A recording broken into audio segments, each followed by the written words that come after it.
Well, good morning. Happy Sunday. Happy Father's Day to everybody out there, guys. I don't know if this is going to be posted by then, but starting on the L-39 Albatros. This is Skip, by the way. Thanks for joining our channel. Subscribe and like if you like.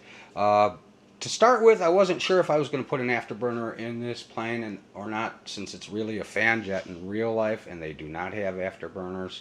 I didn't even see any of them that were modified. The only one I found was on a 007 movie. For Your Eyes Only, I think they used a scene in there, and they had a makeshift sparker burner, afterburner. Got that information from Buddy, and then I actually saw part of the ad on when I was looking up for information on this plane. They had part of that movie in there, and it was this plane. So anyway, to start off with, just in case I do decide to go with an afterburner, so I don't have to take it apart again, we're doing that mirror finish in here. Okay, so I've already sprayed this one. This one's going to be next. Okay, so hold tight. Let this one dry and we'll be back. Okay, unless you guys are wondering, in case you guys are wondering, this is what I'm using. It's a metallic finish. It's supposed to be really, really shiny, mirror-like. See yourself type of thing. Anyway, it works out pretty good in these channels here. That's the horizontal stab area where the thrust goes through. And then here's the back piece here. And this came out pretty good. Let me hold it under some light here.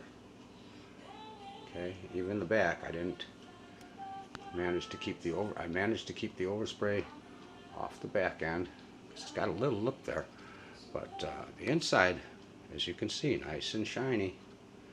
Nice and shiny. Should be able to see yourself. You see the camera flashing. But that'll be a real nice light proof and light carrying if I decide to put an afterburner in there. And yeah, we got it all. We got the whole thing. But no overspray, no nothing. Mask it off very carefully. Very careful with the masking tape because you don't want to stick on the paint. So you stick to the hard points and stuff like that. So, and back here where I would have put tape anyway just to prep the area before I glued it. So that was perfect. Okay, so it came out nice. We're going to let these dry here, guys. This takes a while to dry. And as humid as it's been, it may take most of the morning. So we'll be back to you this afternoon when we start throwing her together. Thanks for watching so far.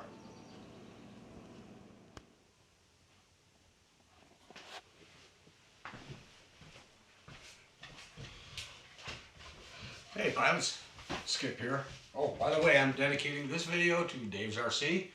And besides, it's the kind of a green match and everything kind of just flowed. But he bought this thing first about a year ago, and it's just been nothing but telling me how great of a plane, how well it flies and stuff, that I should get one. And I was just waiting for it to come out in a little bit better color scheme, and it did. So we're going to get Speedbuild going on this, and I guess the first thing I'm going to start doing is probably back here. So hold tight and we'll get that going. I'm going to start off, of course, with the back end that's over there, and I'm going to do my little puncture. I got the toothpick right here and just do a few hole stabs and around and around. Not a whole lot, doesn't need too many, but you want to make those little undercuts. Most balsa guys know that trick, but it works well with the foam too, because then you get the foam tack glue that kind of, instead of just being flush on the surface, you get this kind of a bond that way with the surfaces, and that stuff is so strong the tail will never come off on you. Okay, so we'll have at it. Hold tight.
this is pretty much it, guys.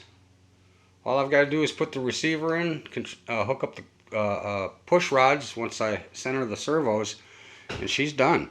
Now the only reason I'm calling it short here before I do the rest of the electronics is because I am going to install a set on the real ones. The only thing that's lacking here is a set of side wing strobes, and I'm going to install a set of side wing strobes on this one. And I did go ahead and order an afterburner just for the effect on this thing here. I know you guys probably want to take a look at this here real quick. Fireblade, this one's going to be for you. Hold tight. Let me swing this thing around here for you guys to take a look at. She turned out pretty nice. Had kind of a rough time getting the bolts in on the bottom and making sure that I had the ribbons out of the way up in there so that it didn't pinch, because it was kind of restricting. But she came out pretty nice looking. And I was wrong. That wasn't a drop tank when I looked at it at first. That's a gun turret. Gun turret. The tanks I got to put on, and that's the other reason is if I'm run lights out here, I don't want to put the pylons on and stuff yet. So I want to leave that open because I'm going to probably have to pull the tape off or see if I can fish through it. I'm not sure. But these were kind of a little hassle to get done in there, and that the connectors, they don't all like to pinch together all the way. You've got to kind of like shim behind the connector and then push it on there to get a good connection. Otherwise, the lights will eventually pop off of there. What else did I see on this? That's about it. Other than that, it's a beautiful model. I'm going to get it powered up here shortly, but I'm going to be doing some of the other work on it, and then I'll give you guys a view of it when it's all done. You want to take a look at the back there. You see how nice and shiny. Carry all the light for Centerfire afterburner from the RC Geek. That's good. We're going to do that on this. That and the flashing strobes on the wings, right behind here, right where they belong. We're going to put those in. In fact, we've got those right here, and it's actually the spare set of lights for this plane. So this connector's a little bit long, but we're going to probably shorten it up a little bit because there's not a lot of room to tuck stuff in there. I was having a hard time. So we'll shorten it up a bit, and we're going to mount it right back in there, but I'm going to countersink it, kind of like I did on the F-22 Raptor. So that worked out real nice. In fact, I haven't even put lens covers over them because I just kind of like the way they seem to have a lens cover right there already. You know, with the unit built under it, looks a little more realistic. So I'm just going to leave it that way and do it that way. But that's pretty much it for the build, guys. Shout outs out there, Dave's RC, of course, David Garrett. He's one of the guys, one of the reasons I bought this plane. He likes it so much, he kept telling me all about how well it handles. I've watched his flights, and they did come up with a nice color. I really like that. So shout outs to Dave out there. I'm wearing your shirt, buddy. And Rackham Roy's. We got, oh gosh, now I always draw a blank at the last second, don't I, here? Let me think about it for just a second. I mean, RC Weaving, Pilot Ryan, Captain Mike, Mary Boozer. I just recently subscribed to his channel and checked some of his stuff out. This is pretty good. A lot of good guys out there. Eric Rogers, Victor Shamulis. That's just to name a few guys. There's a ton of you guys out there that are doing real well. I'm probably beating the tar off of me with this kind of stuff anyway. But I still haven't been able to do much flying. But so I've got about four or five models in line for maidens before this one. And if I was to be technical, I've really got about 20 in line before this one. But as far as jets are concerned, I've got 4 in line before this one. But we might sneak it in too, so we'll have to see. I'm kind of liking it. I'm going to put the stabilized receiver in there, and I have to read up on how to do that again. I've only done a couple of them. All right, hold tight, or check back later, guys, when I get the rest of the stuff done and I get the wing modif of the strobe light on the wings and get the center burner in for the from the RC Geek. I ordered that last night. It should probably take a couple weeks to get here, so I don't expect to see that right away. In the meantime, I'll get the linkages done, and I'll set up the gyro, and I'll set up my rates and all that stuff. I'll get it ready to go, and I can do the lights when I get a little extra the wire that I'm going to need to reach up there. Even if I got the original package set, it only goes up so far, and you'd still need an extension to get up to the blue box. So I'm just going to make my own, and I've got some of that wire on order too. All right, you guys dig yourselves. Happy flying, and we'll hope to see you soon. This is Skip signing out.